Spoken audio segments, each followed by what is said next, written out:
बहुत समय पहले की बात है। एक जादुई धरती परिस्तान नाम से जानी जाती थी। वहाँ रंग बिरंगी परियां रहती थीं और बीचों बीच थी एक नीली झील, जहाँ परियों की रानी लीरा रहा करती थी।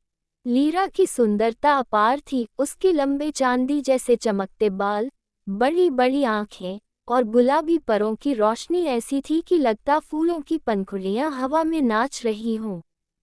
लीरा की सबसे अच्छी दोस्तें थीं रंग बिरंगी तितलियां, जो उसे सबसे मीठे फूलों तक ले जाती। लीरा उन फूलों से रस इकट्ठा कर अपने पार्लर ले जाती, जहां वह जादुई मेकअप प्रोडक्ट्स बनाती थी, ऐसे प्रोडक्ट्स जो किसी भी बदसूरत परी को सुंदर बना देते। उसका पार्लर पूरे परिस्तान में मशहूर था, लेकिन परिस्तान की चमक दमक के बीच एक काला रहस्य छुपा था। हर रात जब परिस्तान नींद की चादर ओढ़ लेता, अंधेरों से एक रहस्यमयी बला निकलती और परियों को गायब कर देती। सुबह केवल टूटी परों की कलगियां और सुनहरा ताज मिलता। कोई नहीं जानता था कि यह बला कौन है और कहां से आती है। परिस्तान की रानी मलिका एल्डोरिया ने अपनी जादुई सेना को भेजा, पर वे भी हर बार खाली हाथ लौटते।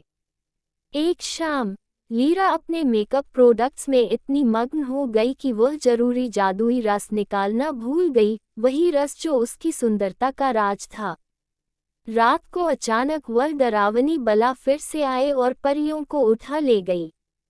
अगले दिन लीरा जंगल में जड़ी बूटियां लेने गई, जहां उसने एक अंधेरी गुफा में उस डरावनी बला को देखा। वह परी को अपने नुकीले पंजों में दबोचे हुए थी।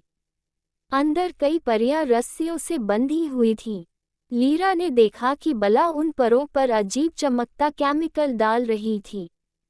तभी बला की शक्ल बदलने लगी और वह कोई और नहीं बल्कि मलिका एल्डोरिया थी। लीरा किसी तरह वहां से भाग निकली और तय किया कि वह कुछ भी करके इस रहस्य से परिस्तान को बचाएगी। अगली सुबह वह उड़ी और एक जादूगर की झोपड़ी पर पहुंची, जो एल्डोरिया का सबसे बड़ा दुश्मन था।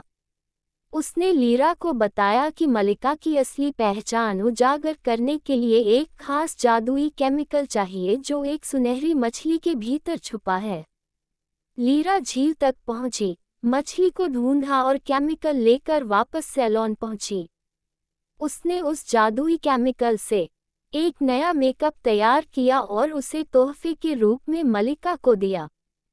जैसे ही मलिका ने उसे अपने चेहरे पर लगाया, उसकी सुंदरता बिगड़ने लगी। वह भयानक डायन में बदल गई, वही बला जो परियों को चुराती थी। शाही गार्ड्स ने तुरंत उसे घेर लिया और तीरों से हमला कर उसे खत्म कर दिया। जैसे ही बला मिटी, उसका काला जादू भी टूट गया। सभी परियां आजाद हो गईं। परिस्तान में फिर से खुशियां लौट आईं।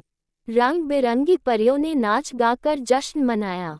लीरा को सबने दिल से धन्यवाद दिया, क्योंकि उसी की हिम्मत और बुद्धिमानी से परिस्तान आज भी एक जादुई स्वर्ग बना हुआ है।